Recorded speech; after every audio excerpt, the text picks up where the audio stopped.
Bayibuli etugamba oba Yesu era atugamba Katonda atugamba bw'osoma 1 Timothy chapter 4 verse 12, 13, 14 awo Katonda atugamba okuba ekyokulabirako in love, in faith, in purity, in word, in action, tubeere ekyokulabirako mu buli kimu. Era atugamba tubeere nga tunywerera mu kigambo n'abo bennyini abatuwulira basobole okuba nga nabo bakkiriza oba bayiga. So ekyokulabirako kye njogerako bwe muba bafumbo tubasaba mubeere kyakulabirako so that abakulaba n'abawulira basobola okukyuka ne bakkiriza olwaggwe.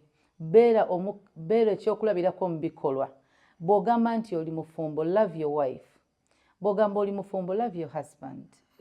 Muwe ekitiibwa.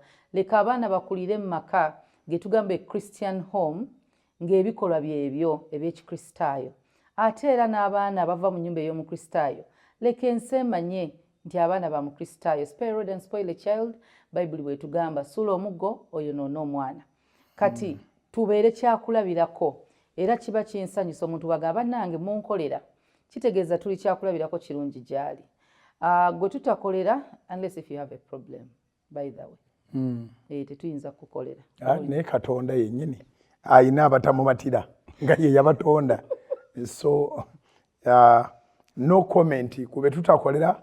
To me, no comment. To me, I have a comment. I don't. I don't care.